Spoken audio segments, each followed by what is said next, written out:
स्वच्छता ही सेवा प्रत्येकाची जबाबदारी, अहिल्यानगरची प्रगती असा संदेश देत अहिल्यानगर महानगरपालिकेच्या वतीने स्वच्छता पंधरवडा अभियानाला रविवारी सुरुवात करण्यात आली। सप्टेंबर 15 ते 2 ऑक्टोबर दरम्यान राबविण्यात येणाऱ्या स्वच्छता पंधरवडा अभियानाचा शुभारंभ आमदार संग्राम जगताप यांच्या हस्ते करण्यात आला। आनंदऋषी हॉस्पिटल ते सक्कर चौक रस्त्यावरील कचरा, हरित कचरा, प्लास्टिक कचरा उचलून परिसर स्वच्छ करण्यात आला। आयुक्त तथा प्रशासक यशवंत डांगे यांच्या पुढाकारातून आनंदऋषी हॉस्पिटल ते सक्कर चौक परिसरात भव्य स्वच्छता मोहीम राबविण्यात आली। यावेळी माजी उपमहापौर गणेश भोसले, माजी नगरसेवक संजय चोपडा, प्रकाश भागानगरे यांच्यासह महानगरपालिकेचे अधिकारी व कर्मचारी मोठ्या संख्येने उपस्थित होते। शहरातील कचरा समस्या कायमस्वरूपी मार्गी लागण्यासाठी नव्याने निविदा प्रक्रिया सुरू आहे। महिना अखेरीपर्यंत हा प्रश्न मार्गी लागणार आहे। याच दरम्यान स्वच्छता अभियानाच्या माध्यमातून महानगरपालिकेने मोहीम हाती घेतली आहे। स्वच्छता ही सेवा अन प्रत्येकाची जबाबदारीही आहे। स्वच्छतेच्या या पंधरवड्यात सहभागी होऊन आपणही स्वच्छ अहिल्यानगर, सुंदर अहिल्यानगर घडवण्यासाठी हातभार लावावा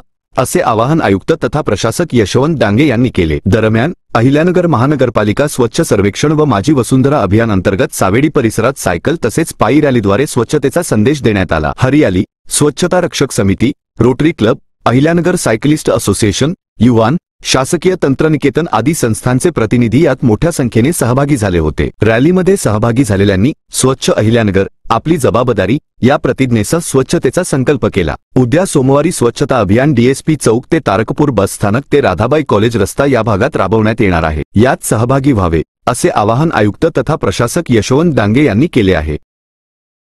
अहिल्यानगर कॉर्पोरेशनच्या पुढाकारातून 2 ऑक्टोबरचं महात्मा गांधीची जयंती, त्याचप्रकारे दसऱ्याचा पंधरवड्याचा स्वच्छता पंधरवडा हा कार्यक्रम अहिल्यानगरच्या आपल्या कॉर्पोरेशनच्या वतीनं आयुक्त साहेब यशवंत डांगे साहेबांच्या पुढाकारात आज सुरू झालेला आहे आणि त्याची सकाळपासून 8 वाजल्यापासून त्याची पाहणी या ठिकाणी करण्यात आली आणि आज भूमिगत काही ड्रेनेज असतील, स्टॉर्म वॉटरच्या लाईन असतील, त्याची साफसफाई असेल, काही झाडं आपण पाहतो की एमसीबीच्या तारांमध्ये घुसते आणि तिथं काल जो काल पाऊस झाला त्याच्यातनं देखील लाईट गेली आणि जवळपास 12 तास ते रात्रीच्या वेळेला काम होऊ शकलं नाही एमसीबीकडनं देखील। म्हणून ते झाडं छाटण्याचं काम असेल, स्वच्छता असेल, सर्व स्वच्छता पंधरवडा या ठिकाणी करण्यात आलेला आहे आणि 3-4 दिवसापूर्वीच आम्ही आयुक्त साहेबांना देखील भेटलो, त्यांना निवेदन दिलं लेखी स्वरूपामध्ये की लवकरात लवकर हा कचऱ्याचा जो काही आपण पाहतो की ज्वलंत प्रश्न निर्माण झालेला आहे तर तो देखील लवकरात लवकर मार्गी लावा।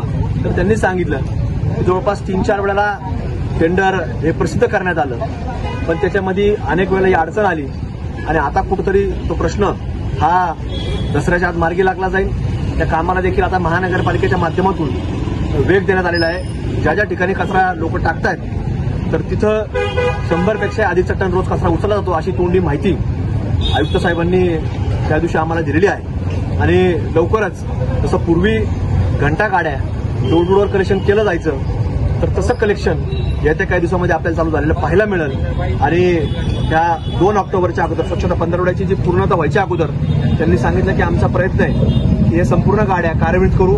गाड्या देखील त्यांनी आता मागवलेल्या आहेत। नवीन एजन्सी म्हणजे कचरा कलेक्शन करणारी एजन्सी देखील लवकरात लवकर येईल असं त्यांनी आम्हाला गुंडी स्वरूपामध्ये आम्हाला सांगितलेलं आहे आणि हे संपूर्ण प्रश्न आपल्याला लवकर मार्गी लागेल। जसं पूर्वी कचऱ्याची परिस्थिती होती की कुठेही कचरा आपल्याला लोक टाकत नव्हते आणि घंटा गाड्या पोहोचायच्या, तशाच लवकरात लवकर तो प्रश्न मार्गी लागून आपल्या प्रत्येकाच्या दारापर्यंत घंटा गाड्या पोहोचल्या जातील। आमची एकच विनंती आहे की जे काही आता इच्छुक आपल्याला सोशल मीडियावरती पाहायला मिळतात पण जे काही इच्छुक आमच्यापर्यंत येतात, भेटतात, आमच्या भेटून व्हिडिओ काढतात की आता आम्ही इच्छुक आहेत, तर माझी त्यांना सुद्धा विनंती आहे तुम्ही नागरिकांमध्ये जनजागृती करा आणि कचरा कुणी टाकू नका। जर गाडी आणण्यात हे जे इच्छुक लोक आहेत यांनी गाड्या लावल्या आहेत, आमच्यासारख्या कार्यकर्त्यांनी गाड्या लावलेल्या आहेत, आम्ही त्या पोहोचवतोय आणि आज देखील आम्ही स्वतः इथं काही लोक आम्ही आणले साफसफाई करताय, आम्ही लोक आज बरोबर आलेले आहेत पण असं प्रत्येकाने ते इच्छुक लोकांशी संपर्क साधावा आणि त्यांच्या माध्यमातून कचरा गाडी आपल्यापर्यंत आणावी। पण आपण माझी नागरिकांना विनंती कुठेही कचरा